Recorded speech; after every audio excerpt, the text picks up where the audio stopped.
Okay, so today is Thursday, January 16th, 2025. Almost said 2024, but I didn't, because we are on the next year. We are making progress. And speaking of progress, I am this close to being done with the orichalcum draft. I've said it before, this to me is my final draft before I send it out. And if I send it out and someone likes it, but they do want me to make edits, like, that's fine. Like, I'm not opposed to doing more work on it, but it's like, this to me, I'm going to be happy with it when I'm done. And I got to the end of the manuscript. I'm like, okay, did everything here, chapter by chapter, line by line, we're good. But I have some notes. Let me address my notes. I've addressed my notes. There's one note left. Because I noticed, as I was writing, I was like, there's a lot of points where it very often is to break up dialogue or to kind of transition into the next bit. But I'll notice, during dialogue, a character will just nod or smile or laugh. I'm like, those are natural human reactions. I laugh all the time. I nod, I smile.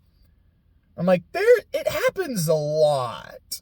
Or, to transition to something, this character will notice this, or this character will look at that, and blah, blah, blah, blah, blah. Like, those words and transitions show up a lot.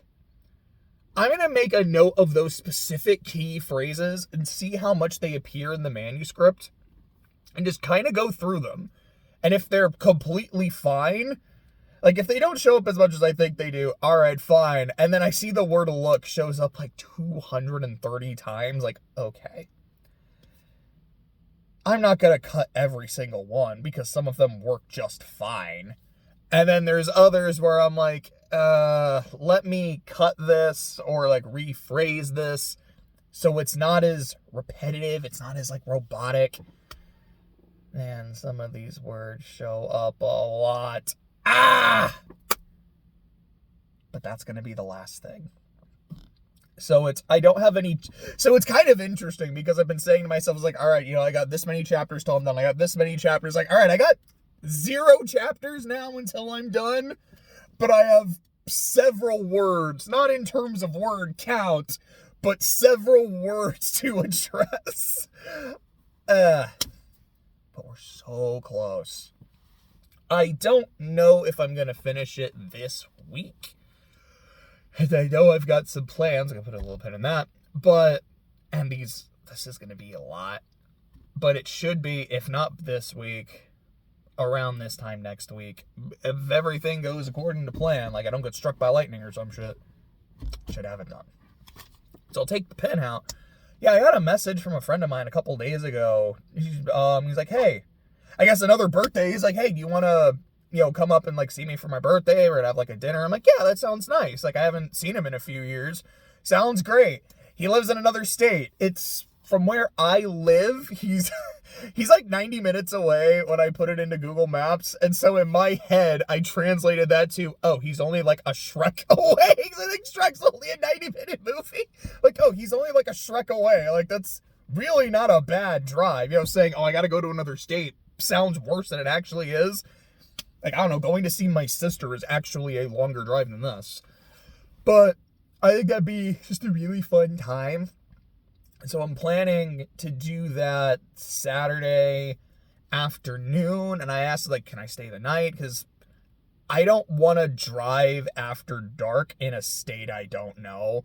I don't know. Not to say it's like, this is a really dangerous place. It's just, look, if I'm going to be driving at night, I want it to be roads that I'm familiar with. That's just a me thing. I don't think like that's a super weird take. But anyways, so yeah, he said I could spend the night. So hoping to go Saturday, hang out, spend the night, probably go to like church in the morning. I think that sounds lovely.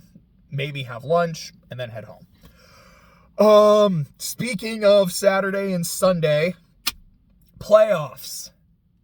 3-3 out of 6 games. And you know what? I will take that.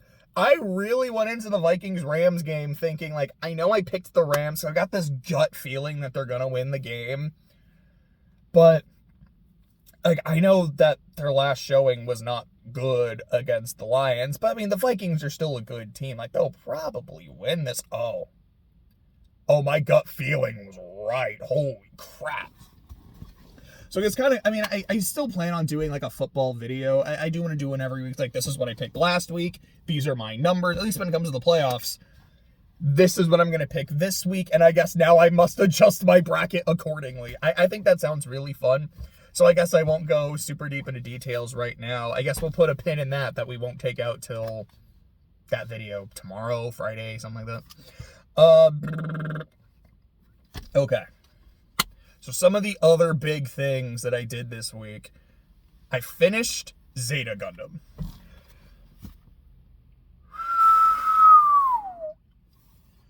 Zeta's a fucking ride, man. Like, I do want to do a video on Zeta. Like, I'll say this, I did not take notes while watching Zeta, and then when I was done, I just wrote a bunch of notes. Like, I want to talk about this, I want to talk about this, I want to talk about this. Orichalcum has been my #1 priority. But, like, watching a few episodes of Zeta, what's helped with Zeta is because I've been specifically watching it dubbed, because that's just how it was made available to me, which made it a lot easier to do other stuff. Like, I watched the last 12 episodes in one sitting, and throughout most of it, I was writing a letter. I've said it before, like, I have a friend who's incarcerated, and we write each other letters, and I'd had my responses ready, but I was actually writing it while watching Zeta, and I'll be completely honest, I was still paying attention to Zeta, and it was really good. The way I have been describing the ending is the last 3 episodes are just a series of gut punches, and the ending is one final punch to the dick. It is brutal. It is rough. It is so good. I can't wait to talk about it, but I guess to kind of go over that, I was saying Orichalcum is the priority. I want to get this draft done. And then when that's done, I want to move on to doing some other videos, like my 2024 tier list that I still haven't done. But it is kind of in my head where I'm like, there's moments where I'm like, I could record this right now. Like, I want to, because I genuinely really want to. It's not like a Worm situation where I'm like, I want to do this, but I'm like, no, I'm gonna fucking do this. And I'm so excited. But I want to get Orichalcum done first. So I want to finish the draft, do those tier lists, and then I want to do a video on Zeta, and I want to do a video on Slay the Princess, because I read Slay the Princess, and it's so good. I absolutely loved it. Also read it while I was watching Zeta. I've been quoting Slay the Princess a lot, especially because Clay's dog is named Princess. So, anytime that she's been annoying, I've just kind of I've talked about how I need to get a pristine blade. The blade is my implement. I'll need it if I'm going to do this right. And just shit like that. And it's the kind of thing where I think, like, I've kind of made the jokes enough that Clay understands, like, oh, this is a reference to Slay the Princess. But, like, I'm making the joke for me, not necessarily anyone else. But I love Slay the Princess. I love Zeta. I am excited to do videos on them and really kind of get into the weeds of some of it, like what I think is really good about them. I've played a little bit of Torna. I just haven't done it a lot. And again, it's kind of the same thing where I'm like, I've been prioritizing Orichalcum. Like, what made Zeta so helpful is that, #1, I'm like, I'm going to just watch a few episodes. It's easy. And also, I can do other things while I'm watching the dub.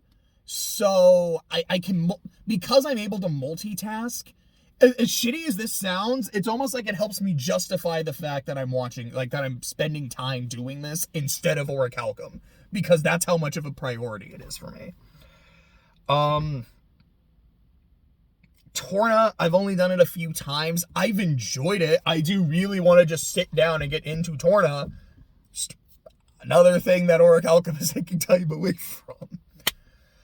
In terms of music, I'm almost done with Biggie. I have one album left, and that's The King and I. It's the Faith Evans album. Biggie's discography is weird.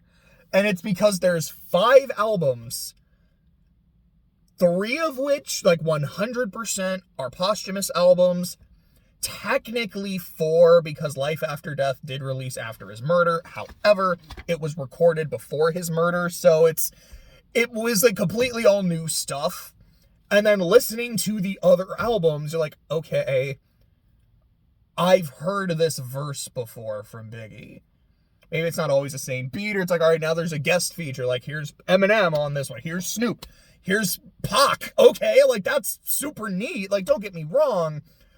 But some of them I'm like, I think this one is new, but I don't know if I like it as much. Or it's like, okay, this one I think is new, but it's really cool.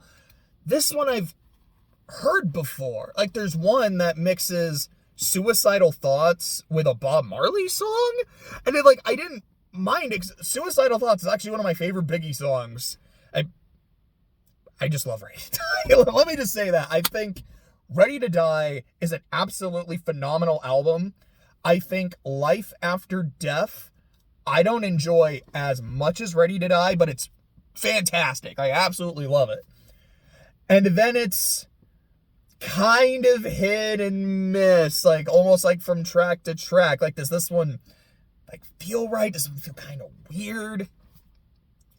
So it's a weird situation, but when it comes to just his music and his verses that he made during his lifetime, I think they're really, really good.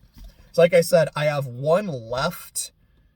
After that, I have a table. I've been rolling on the table. I've just decided I'm going to listen to The Cure. They are on the list, and I have a friend who, I think she said that The Cure is one of her favorite bands. I'm like, you know what? I'm interested in this. Friday I'm in Love is a song I really, really like, and from what I understand, that's not really The Cure's general sound or general vibe. So I am kind of curious to be like, all right, it's like, this song I really like. Let's listen to the band. Wow, this is nothing like how they sound, but they're dope as shit. So I am kind of looking forward to that. Maybe that's what I was saying before. It's like the idea of listening to Biggie while playing Torna is such a weird idea that it's so appealing. I did do it at one point, and it was dope as shit. So I might hold off on the King and I, because I've been, of course, listening to Biggie editing Orichalcum, because that's just what I've been doing lately. Maybe I'll just save the King and I for the next time I boot up Torna. Maybe I'll do that today. I don't know. We'll see. One thing I do want to bring up is there's a graphic novel called Seconds by Brian Lee O'Malley, who you may or may not know is the creator of Scott Pilgrim, that I've been very interested in. I ordered it. It actually arrived a few days ago. I haven't started it yet. Again, Orichalcum's been taking up a lot of time. But it is on my kind of like very soon to-do list. I'm hoping to do it next week or the week after. Yeah, like I said, it's finish the manuscript, the tier lists, and then it's just kind of whatever. It's like, I do want to get those videos on Zeta and Slay the Princess done, but I also want to play Torna. I want to read Seconds. Once Orichalcum is done, and once the tier lists are done, I'm going to have a lot more time. And yes, once Orcal is done, I'm going to get back into Severance. But as much as Severance is still a priority, and I really want to get my shit done on it, at least at the moment, it's not quite hitting the same. And I kind of do want to take a bit of a break after I'm done with Orichalcum. It's like, let's not write for a little bit so I could get other shit done. And I guess writing video scripts and notes doesn't count as part of a writing break. I don't know. It makes sense to me. I talked about that. I talked about Biggie. So, I guess the only other things to bring up is number one, the weather. Like right now, like it looks beautiful outside. It's very pretty. It's cold. It's like 30 something. Maybe it's 40 something. I think when I stopped the car, I was like, oh, excuse me. I think it was like 36, 38. It snowed last week. Like, it snowed a lot. It was really funny because it was also on Thursday. And afterwards, because it wasn't like immediately after I did the video it snowed. It snowed like 3, 4 o'clock. I kind of thought to myself, maybe I should have waited. And instead of just like, all right, it's morning, let me go ahead and get the CTT done. Maybe I should have just waited and just like went out in the snow. It's like, all right, it's Snow Talk Thursday. It wasn't really a blizzard. It's like I call it Blizzard Talk Thursday. So maybe it's just an STD. No, I don't like how that sounds rolling off the tongue. Oh, that's bad. Anyways, but yeah, my house is at the top of a hill with a lot of trees that block the sun. So, while most of the snow around town, like the roads were very drivable, like the night of, the driveway's still fucked. So I haven't really been home. I've just been hanging out at Clay's for the past few days. Even more so than usual. I don't know, this is kind of a fun little thing. But, Dad had said that, like, no, most of the snow has melted, so the driveway should be drivable. Oh, more than I thought. Driveway should be drivable. I will admit, I haven't been going to the gym as much as I should lately. I actually went this morning, and it felt good. It's the first time I went in a few days. I was like, this feels nice. This feels right. I think just because it's cold, I feel a little less motivated to go, but I need to get out of that and, like, do it again.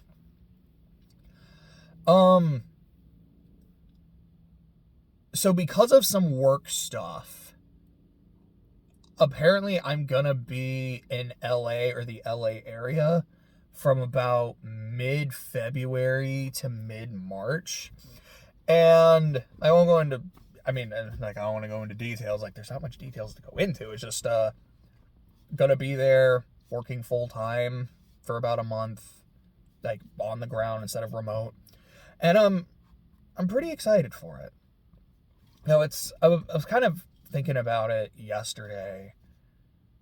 How different my life feels and, like, it's looking here January 2025 than it was in January 2024.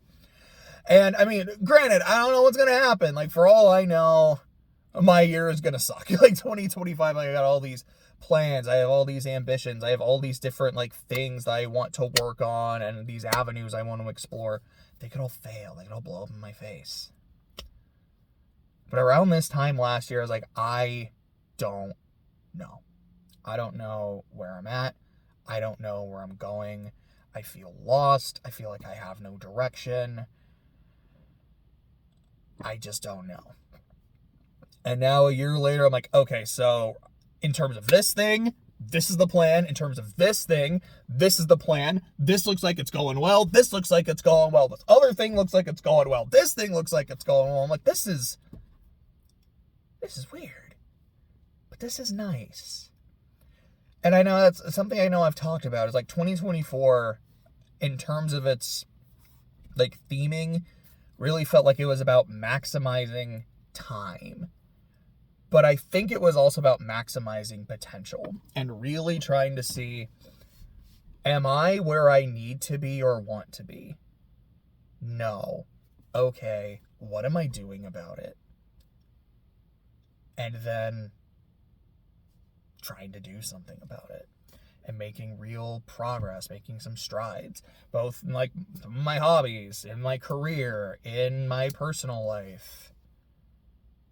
And I feel like, yeah, I'm seeing dividends already. Now, like I said, those dividends might not pay out much, as things go on. Sorry, I don't remember what I saw the other day. Like, it was a meme. I don't remember what it was from. And it was like a reaction image, like, but that's what losers think. I'm like, yeah, just saying, like, I don't know where this is going to go. I'm scared. I'm nervous. I want to think like that. And not just like, let's be blindly positive. But it's like, no, but let's be positive. Let's be confident. This is how this is going because of the work I put in. Because of the potential that I have. And let's firmly grasp it. It's only January, but 2025 for me has actually been off to a pretty good start. And I just hope I mean, it's 365 days. It's a marathon, not a sprint, which I know is something we said a lot in law school. But I hope I can keep up that momentum, even if it's gradual momentum. I hope I can keep that momentum up for the rest of the year. And hope you guys have a good rest of your year, too. I hope it's full of progress. I hope it's full of happy moments. I hope it's full of peace. I hope you have a good day.